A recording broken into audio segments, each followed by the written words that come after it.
வணக்கம் ராதிகா.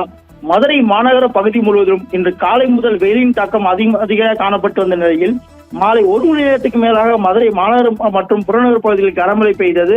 மதுரை மாநகர பகுதியான கோரிப்பாளையம், ஆரப்பாளையம், மாடத்தாமணி, திம்மக்கல், ரயில்வே நிலையம், ஆனையூர், வள்ளுவர் காலனி, ஐயர் பங்களா, சூர்யா நகர், தெப்பக்குளம் மற்றும் அண்ணா நகர் உள்ளிட்ட பகுதிகளிலும், புறநகர் பகுதிகளான திருமங்கலம், மேலூர், உசிலம்பட்டி, வாடிப்பட்டி, சோழாவந்தான் என மதுரை மாவட்டம் முழுவதும் கடந்த 1 மணி நேரமாக பலத்த மழை காணப்பட்டது.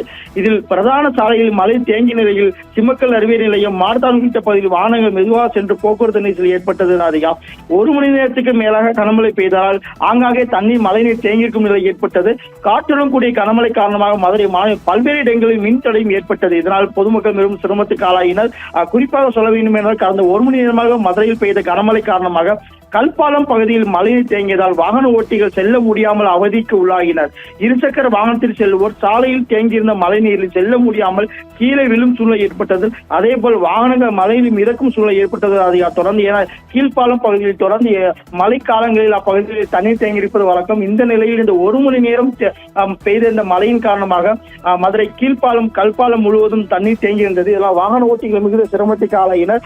இது மட்டுமில்லாமல் மதுரை மாநகர பகுதியில் குறிப்பாக சொல்ல மதுரை மாநகராட்சியை பொறுத்தவரை 100 வார்டு பகுதிகள் இருக்கின்றன. இந்த 100 வார்டு பகுதியிலும் சாலைகள் சரிவர பராமரிக்கப்படாததால் தொடர்ந்து எல்லா பகுதியிலும் மழைநீர் தேங்கியிருக்கும் சூழ்நிலை ஏற்பட்டுள்ளது. வாகன ஓட்டிகள் சிரமப்பட்டு கீழே விழும் சூழ்நிலை தான் ஏற்பட்டுள்ளது. அதை தொடர்ந்து பொதுமக்களும் அன்றாட வாழ்க்கை இந்த 1 மணி நேரம் மழையின் காரணமாக பாதிக்கப்பட்டுள்ளது என்று கூறலாம்.